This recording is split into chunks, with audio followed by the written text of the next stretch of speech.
பாலக்காட்டில் இருந்து தூத்துக்குடிக்கு லாரியில் தினம்தோறும் இறைச்சி கழிவுகள் கடத்தப்படுவதாக புகார் எழுந்துள்ளது. இதுபோன்று கடத்தப்பட்ட லாரி ஒன்றை சுகாதார ஆய்வாளர் ஒருவர் சத்திரப்பட்டி சோதனைச் சாவடி அருகே மடக்கி பிடித்து சோதனையில் ஈடுபட்டதாக கூறுகிறார் செய்தியாளர் திருமலைசாமி. திருமலைசாமி, கூடுதல் விவரங்களை பதிவு செய்யுங்க.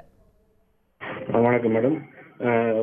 பாலக்காட்டில் இருந்து தூத்துக்குடிக்கு தினசரி 30க்கும் மேற்பட்ட லாரிகளில் கோழி, மீன், நண்டு உள்ளிட்ட இறைச்சி கழிவுகளை ஏற்றிக்கொண்டு பொள்ளாச்சி ஒட்டமேஸ்வரம் சாலை சத்திரப்பட்டி சுங்கச்சாவடி வழியாக கேரளா கொண்ட லாரிகள் மூலம் கடத்தப்பட்டு வருகின்றன.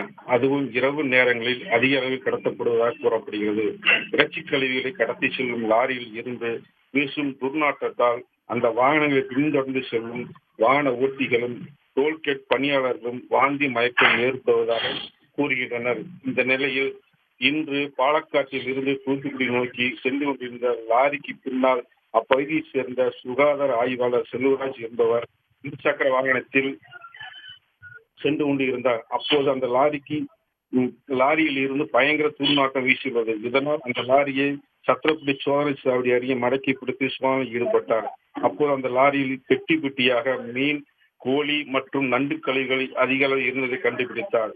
மேலும் மருத்துவ கழிவுகள் எதுவும் உள்ளதா என்று 2 பெட்டிகளை கீழே இறக்கி கொட்டி பார்த்ததில் அதில் இறைச்சி கழிவுகள் இருப்பது தெரிய வந்தது. இதனால் அந்த லாரியை சத்திரப்பட்டி காவல் நிலையத்தில் அவர் ஒப்படைத்தார்.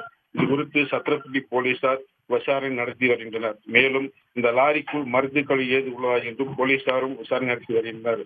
இதற்கிடையில் எந்தவித அனுமதியின்றி பாலக்காட்டில் இருந்து தூத்துக்குடிக்கு தினசரி 30க்கும் மேற்பட்ட லாரிகளில் இறைச்சி கழிவுகளை கடத்தி செல்லும் லாரிகளை கண்டுகொள்ளாத சுகாதாரத்துறை அதிகாரி மற்றும் காவல்துறை அதிகாரிகள் மீது நடவடிக்கை எடுக்க வேண்டும் என்று இப்பகுதியை சேர்ந்த பொதுமக்கள் கோரிக்கை விடுத்துள்ளனர்.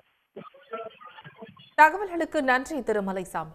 உடனுக்குடன் செய்திகளை தெரிந்து கொள்ள சன் நியூஸ் பெல் ஐகானை கிளிக் பண்ணுங்க.